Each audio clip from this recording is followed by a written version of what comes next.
Halo teman-teman, pada video kali ini kita akan membahas tentang sifat koligatif larutan. Lebih tepatnya adalah tentang penurunan titik beku. Video kali ini adalah kelanjutan dari video sebelumnya. Baik, langsung saja ya kita bahas soalnya. Nomor 13, soal SNMPTN 2011, kode soal 578. Diketahui data percobaan pada tekanan 1 atm dengan KF air 1,86 C per molal sebagai berikut. Ini adalah larutan C6H12O6 NaCl CaBr2. Ini data MR-nya, ini massa airnya, sama-sama semuanya dalam 1 kg. Titik bekunya kalau dianya C6H12O6 itu minus 0,180, NaCl minus 0,35, CaBr2 minus 0,475. Pernyataan yang benar untuk data percobaan di atas adalah, baik, langsung saja kita ke solusinya. Jadi solusinya adalah, oke, kita cek ya satu persatu. Massa CaBr2 yang terlarut lebih besar dibandingkan dengan massa NaCl. Berarti membandingkan antara massa CaBr2 dengan massa NaCl. Jadi kalau kita lihat titik beku, itu titik beku larutan kan TF. Kita anggaplah ini dilarutkan dalam air ya. Berarti ini dilarutkan dalam air. Kalau TF-nya minus, berarti kan delta TF-nya di video sebelumnya jadi positif kan? Berarti seperti ini jadi 0,18. Yang di sini berarti jadi 0,35. Di sini berarti 0,475 kan gitu. Nah, sebenarnya kalau kita lihat dari sini, massa zat terlarut CaBr itu lebih besar dibandingkan dengan massa NaCl, itu benar ya, dari yang namanya titik bekunya atau delta TF-nya. Ini kan nilainya lebih besar daripada ini. Atau kalau misalnya kita mau pembuktian, boleh kita buktikan.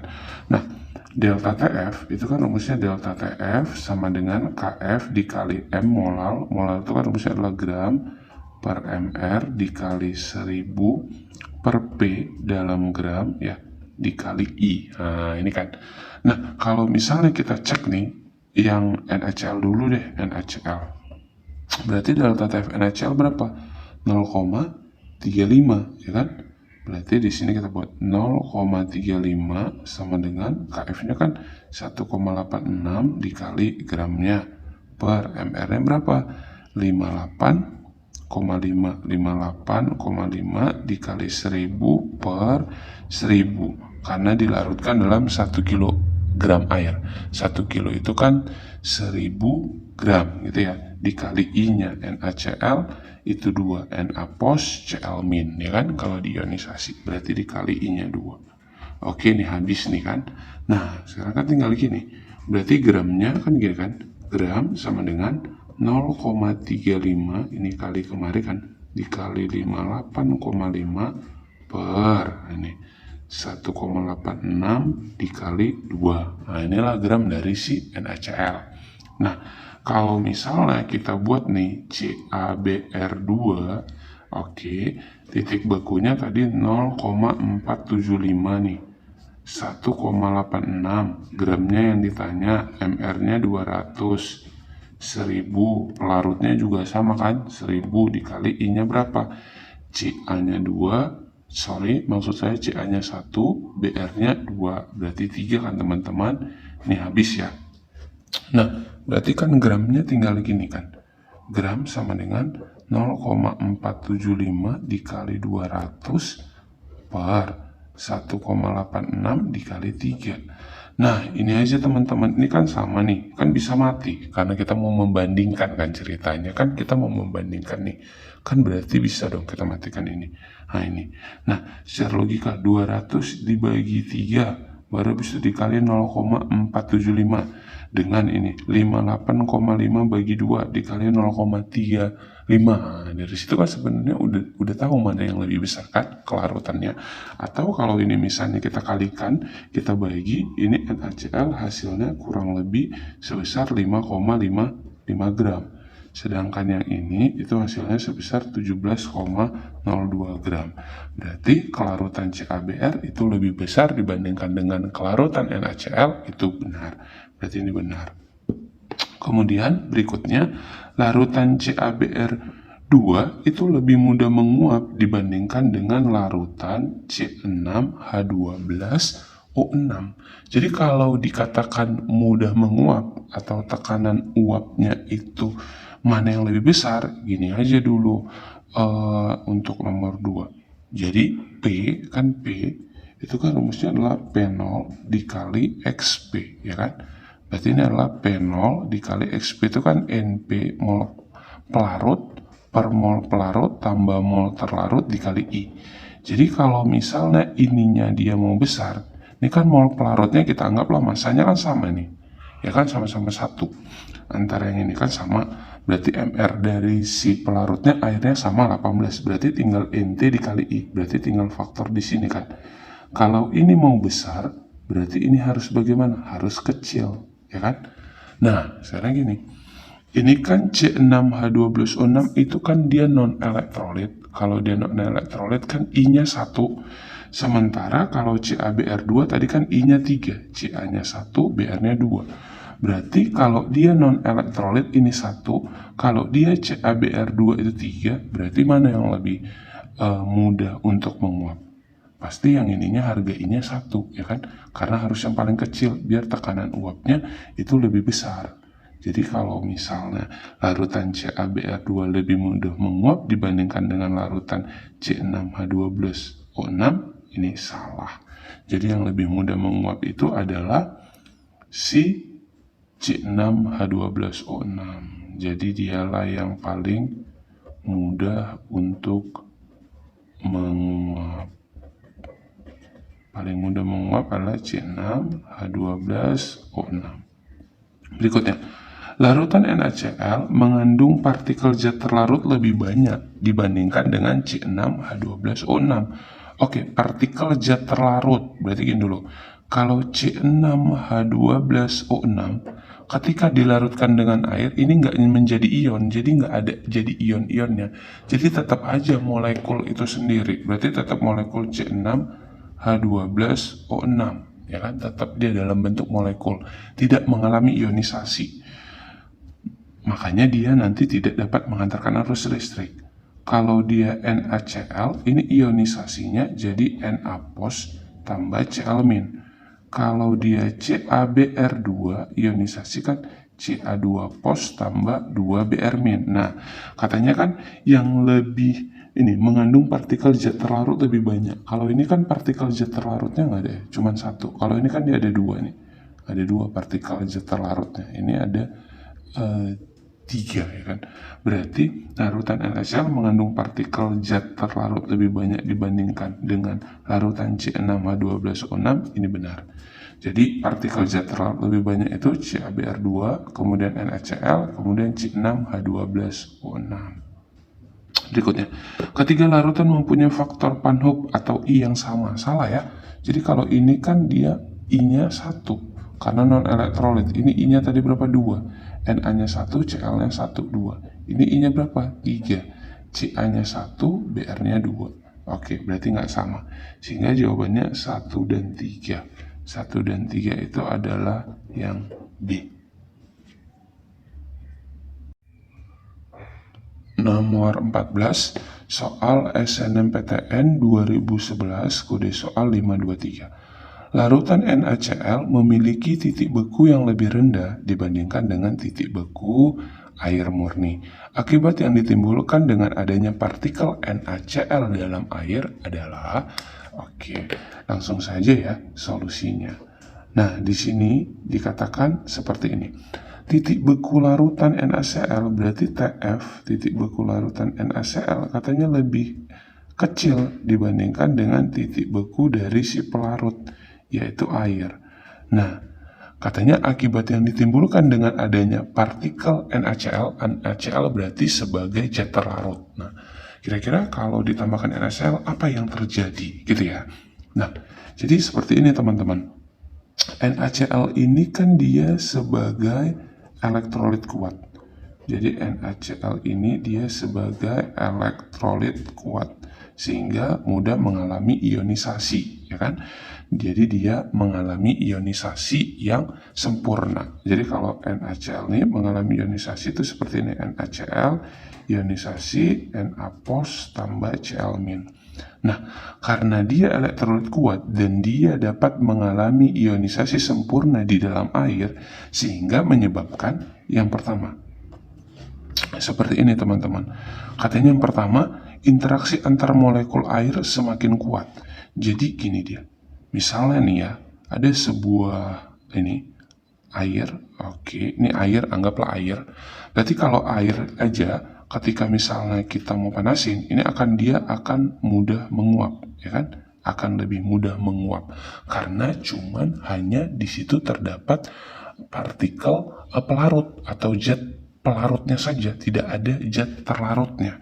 Nah, berarti kalau misalnya ditambahkan NaCl ke dalam sini, berarti ada larutan Na+, ya kan? Ada Na+, kemudian ada Cl-.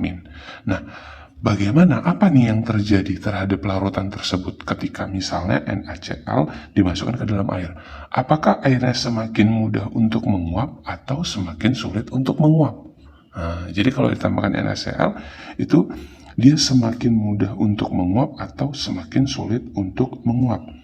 Jawabannya, ketika dilarutkan di dalam air NaCl ini, maka si airnya ini nanti akan sulit untuk menguap. Kenapa teman-teman sulit menguap? Karena terhalangi oleh partikel yang namanya Na+ dan Cl-. Jadi air itu dia terhalangi oleh yang namanya NaCl, sehingga akan sulit untuk menguap. Makanya ingat teman-teman, tekanan dari si pelarut murni air itu kan selalu lebih tinggi dibandingkan dengan tekanan uap larutan. Karena apa? Karena tadi partikel zat terlarut itu menghalangi si air untuk menguap, kan itu. Nah, berarti dari sini adanya penambahan NaCl di dalam air, interaksi antar molekul air semakin kuat. Apakah interaksi antar molekul air semakin kuat? Jawabannya adalah salah. Jadi interaksi antar molekul air, jadi interaksi antar molekul air ini teman-teman akan berkurang. Jadi interaksi sesama molekul air itu akan berkurang. Kenapa? Ada si pengganggu. Siapa pengganggunya? Zat terlarut ini tadi dia yang menghalangi. Makanya interaksi sesama air antar molekulnya itu akan menjadi berkurang. Oke. Kemudian yang selanjutnya katanya penurunan tekanan uap larutan, ya kan? Penurunan tekanan uap larutan itu benar kan teman-teman? Kalau tadi air aja tekanan uap airnya lebih tinggi dibandingkan dengan tekanan uap larutan. Berarti itu benar. Terjadi penurunan tekanan uap larutan karena ada partikel zat terlarut. Oke. Jadi di sini teman-teman terjadi yang namanya penurunan, saya tuliskan ya, penurunan tekanan uap jenuh larutan. Dan tadi kan di atas juga dikatakan adanya partikel zat terlarut menyebabkan titik beku larutannya juga akan berkurang. Jadi terjadi penurunan terhadap tekanan uap jenuh larutan dan titik beku larutan. Kedua-duanya menjadi turun, ya kan? Berarti ini benar. Ini tadi salah ya. Jumlah molekul air berkurang, salah. Jadi jumlah molekul air ya tetap aja kan sama kan. Cuman karena ada partikel zat terlarut, interaksi antara si airnya yang berkurang. Seperti itu. Jadi jumlah molekulnya itu sama saja, ya kan? Nah, kemudian adanya partikel zat terlarut, pergerakan molekul air menjadi terhalang. Nah, ini tadi benar seperti yang saya bilang. Jadi adanya partikel zat terlarut itu menyebabkan pergerakan antar molekul air ini menjadi berkurang atau menjadi terhalang. Oke. Nah, kemudian teman-teman tambahannya, adanya partikel zat terlarut itu menyebabkan kenaikan titik didih larutan. Jadi dia menyebabkan yang namanya kenaikan titik didih larutan atau titik didih larutannya semakin meningkat. Maka yang benar itu 2 dan 4. Kalau 2 dan 4 jawabannya adalah yang C. Mudah ya? Oke, kita lanjut soal nomor 15, soal UMB PTN 2011, kode soal 252. Berapa gram etilen glikol yang MR-nya 62 minimum yang harus ditambahkan ke dalam radiator yang berisi 1 kg air? Berarti 1 kilo itu adalah massa dari si air. Air ini adalah apa? Sebagai pelarut agar tidak membeku pada suhu minus 4 derajat Celcius. Berarti ini dia menyatakan titik beku dari si larutan. KF air 1,85. Oke, langsung saja solusinya. Nah, kalau tentang titik beku kan teman-teman, berarti rumusnya kan delta TF sama dengan KF dikali gram per MR ya, dikali 1000 per P dalam gram dikali I. Nah, pelarutnya air, ingat tadi kalau TF-nya itu minus 4, berarti delta TF-nya berapa? Langsung aja kita rubahkan menjadi 4. KF-nya 1,85 dikali gramnya yang ditanya, MR-nya berapa? 62 dikali 1000 per massa pelarutnya. Nih, 1 kg air. 1 kilo itu berapa gram? 1000. Berarti ini sama ya, 1000 dikali I-nya 1. Karena radiator mobil mengandung etilen glikol, jenis alkohol. Berarti itu I-nya 1. Oke, 1000 bagi 1000 habis. Berarti ini kemarin kan teman-teman, jadi gram sama dengan 4 dikali 62. Ini kan, ini kali kemarin. Berarti kali kemarin jadi bagi ya, per 1,85. Oke, dari sini berarti yang kita matikan 1,85 bagi 4. Oh, nggak cantik ya teman-teman angkanya. Itu sekitar 0,4625. Berarti 62 dibagi 0,4625 ini adalah 134. Oke, berarti jawabannya adalah yang B. Kita lanjut soal nomor 16, soal SNMPTN 2011 wilayah 1 kode 559, masih tetap di channel YouTube Solusi Saintek. Kita bahas soalnya, cairan pendingin untuk mesin mobil dibuat dengan cara melakukan 32 mol suatu senyawa anti beku ke dalam 5 kilo air. Berarti ini dikasih tahu adalah mol zat terlarutnya. 32 mol. Kemudian yang berikutnya dilarutkan dalam 5 kg air. Berarti ini adalah sebagai pelarut. KF-nya 1,86, tekanan udara 1 atm. Larutan ini membeku pada suhu minus 11,9 derajat Celcius. Berarti ini adalah titik beku larutan. Pernyataan yang benar adalah, oke, langsung saja ke solusinya. Yang pertama, tekanan uap cairan pendingin lebih rendah daripada tekanan uap air murni. Nah, sebenarnya di soal tadi yang sebelumnya kan kita ingat teman-teman ya, tekanan uap larutan itu selalu lebih tinggi dibandingkan dengan tekanan uap dari si pelarut murni atau air murni. Kenapa tadi teman-teman tekanan uap larutan itu lebih kecil dibandingkan dengan tekanan uap air murni? Karena tadi dia. Karena apa? Karena yang namanya partikel-partikel zat terlarutnya, ya kan? Partikel-partikel zat terlarutnya menghalangi, jadi dia menghalangi gerak molekul-molekul, jadi dia menghalangi gerak molekul-molekul dari si pelarut, berarti dari si airnya, untuk apa? Untuk menguap. Jadi karena ada partikel zat terlarut yang menghalangi gerak molekul dari pelarut, sehingga si pelarut akan sulit untuk menguap. Makanya tekanan uap larutan lebih kecil dibandingkan dengan tekanan uap pelarut murni. Berarti katanya tekanan uap cairan pendingin, berarti cairan pendingin sebagai larutan kan? Karena di cairan pendingin ada, ini dia bilang di sini senyawa anti beku. Biasa senyawa anti beku itu adalah etilen glikol, ya kan? Nah, tekanan uap cairan pendingin lebih rendah daripada tekanan uap larutan murni. Benar ya teman-teman? Yang kedua, ini berarti poin yang pertama.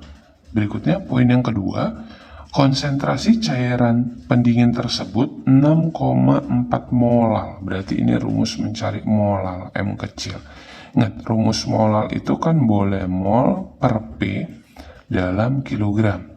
Atau pakai rumus yang gram per mr dikali 1000 per P dalam gram. Nah, di sini udah diketahui kan mol pelarutnya 32 mol per P. Oke, ini massa pelarutnya 5 kilo. Oke, berarti dari sini 32 bagi 5 itu 6,4 molal. Oke, sehingga jawaban nomor 2 benar. Nomor 3, katanya cairan murni zat anti beku tersebut tidak menghantarkan arus listrik. Nah, zat anti beku itu kan tadi saya bilang etilen glikol ya, etilen glikol. Nah, ini adalah jenis senyawa organik. Jadi etilen glikol ini adalah jenis senyawa organik. Karena etilen glikol jenis senyawa organik, sehingga senyawa tersebut tidak dapat menghantarkan arus listrik. Jadi tadi dia tidak dapat menghantarkan arus listrik. Kenapa dia tidak dapat menghantarkan yang namanya arus listrik? Karena tadi dia tidak dapat mengalami ionisasi. Jadi dia tidak dapat mengionisasi. Makanya dia tidak dapat mengantarkan arus listrik. Berarti benar ya teman-teman? Titik didih cairan pendingin lebih rendah daripada titik didih air murni. Nah, ini tadi sebenarnya sudah kita bahas. Titik didih larutan itu selalu lebih tinggi dibandingkan dengan titik didih si pelarut atau air murni. Kenapa? Karena tadi alasannya, karena partikel-partikel zat terlarut menghalangi gerak molekul pelarut, makanya butuh energi atau butuh panas yang lebih besar untuk mendidihkan sebuah larutan. Atau gini deh teman-teman, TB itu kan rumusnya adalah TB derajat ditambah delta TB. Nah, kalau misalnya TB derajatnya, pelarutnya adalah air, ini kan 100. Berarti ditambah delta TB. Nah, berarti titik di larutan pasti lebih tinggi dong, karena ini 100 ditambah. Ada ditambah harga delta TB. Ya, seperti itu. Sehingga yang nomor 4 itu salah. Maka kalau 1, 2, dan 3 jawabannya adalah A. Nomor 17, soal SNMPTN 2012 kode 484. Perbandingan tetapan penurunan titik beku molal air dengan tetapan kenaikan titik didih molal air adalah 3,65. Berarti ini perbandingan ya, antara si penurunan titik beku molal air dengan kenaikan titik didih molal air. Pada satu ATM, suatu larutan yang mendidih pada 100,20 derajat Celcius akan membeku. Berarti ini titik didih dari si larutan. Oke, solusinya. Tapi sebelum ke solusinya kita buat dulu diketahuinya ya, karena ini harus ada pemahamannya. Oke, katanya tetapan penurunan titik beku molal. Berarti KF tuh, karena tetapan penurunan titik beku molal terhadap, oke, kan perbandingan terhadap tetapan kenaikan titik didih, berarti KB itu sebesar 3,65. Oke. Kemudian titik didih larutan TB 100,2. Jadi kalau TB 100,2, delta TB-nya berapa? 0,2 kan teman-teman? 100,2 dikurang 100. Berarti sini 0,2. Ditanya adalah titik beku dari si larutan, berarti yang adalah TF. Oke, nah berarti kita gunakan rumus apa? Perbandingan nih. Delta TF itu kan rumusnya KF dikali molal dikali I per delta TB, berarti KB dikali molal dikali I. Nah ini kan sama nih dia ya larutannya, berarti I-nya habis, molalnya habis. Delta TF itu yang ditanya, delta TF per delta TB-nya 0,2, ini 0,2. Nah, KF per KB ini tadi kan? Oke, 3,65 maksud saya. Berarti delta TF 0,2 kali 3,65 itu adalah 0,73. Jadi kalau delta TF-nya 0,73, maka TF-nya jadi berapa teman-teman? Jadi tinggal rubah minus gitu ya, 0,73. Sehingga jawabannya yang 0,73. Berarti jawabannya ini ya. Ada yang ini, ada yang ini. Ya kan? Oke, berarti jawabannya D dan juga E minus 0,73. Karena yang tanya adalah titik beku larutan, ya kan? Oke, lanjut berikutnya soal nomor 18. Katanya soal SNMPTN 2012 kode 631. Sebanyak 620 gram etilen glikol, berarti ini massa dari si etilen glikol, MR 62, dilarutkan dalam 5 kg air, berarti ini massa pelarut, KF 1,86. Titik beku larutan tersebut pada 1 ATM adalah, oke, berarti yang tanya adalah TF ya, titik beku larutan. Nah, ya udah, berarti tinggal pakai rumus delta TF kan teman-teman. Delta TF sama dengan KF dikali gram per MR dikali 1000 per P dalam gram dikali I. KF-nya berapa teman-teman? 1,86 gram terlarut. Nih, 620 per MR-nya berapa? 62 dikali 1000 per massa pelarutnya 5 kilo. 5 kilo itu berapa gram? 5000. Berarti ini 5000. All non elektrolit, I-nya 1. Ya habis ya teman-teman ya. 620 bagi 62 habis 10. 10 dibagi 5 2 kali 1,86 berarti berapa ini? 3,72. Yang tanya titik beku larutan, berarti TF, bukan delta TF ya, hati-hati. Kalau TF-nya 3,72, maka kalau delta TF-nya 3,72, maka TF-nya minus 3,72. Berarti jawabannya yang D. Oke teman-teman, demikian video kali ini. Jangan lupa like, komen, dan subscribe. Apabila ada yang mau ditanyakan, silakan bertanya di kolom komentar. Terima kasih semuanya. Sampai ketemu di video selanjutnya di Solusi Saintek. Bye-bye.